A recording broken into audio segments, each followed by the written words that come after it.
نماز ایسی پڑھنی چاہیے کہ ایسا لگے کہ اللہ ہم کو دیکھ رہا ہے، یا ایسی نماز پڑھے کہ میں اللہ کو دیکھ رہا ہوں۔ کتنی پیاری نماز ہوگی کہ نماز میں کھڑے اور جیسے ہی کال باندھا اور دل میں یہ آیا میرا رب مجھے دیکھ رہا ہے۔ جب بندے کے دل میں یہ خیال آ جائے کہ میرا رب مجھے دیکھ رہا ہے تو وہ نماز کتنی پیاری نماز ہوگی۔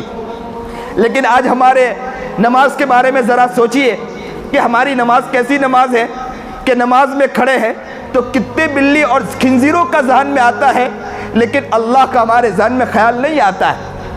ہماری نماز کیسی ہے کہ ادھر ادھر کے خواہشات اور خیالات آتے ہیں لیکن اللہ کا خیال نہیں آتا۔ اس لیے اللہ والوں نے یہ بات لکھی ہے کہ مسجد میں جلدی آنا چاہیے۔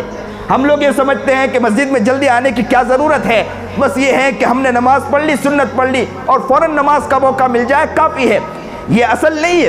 اصل یہی ہے کہ مسجد میں جلدی آئیں اور تسبیحات اور سنتیں پڑھنے کے بعد معمولات میں لگیں اور ایسا روئے کہ جیسے ہی فرائض کے لیے کھڑے ہوں، کال باندھے تو ایسا لگے کہ اللہ آپ کو دیکھ رہا ہو اور آپ کی آنکھوں سے آنسو جاری ہو اور مست نماز میں کھڑے ہو، اور آپ کو جب ایسی محبت میسر ہو جائے، ایسا پیار میسر ہو جائے تو میں آپ کو بتلاؤں کہ گھر میں آپ جاؤ گے سکون مل جائے گا، آپ کاروبار میں لگو گے سکون مل جائے گا۔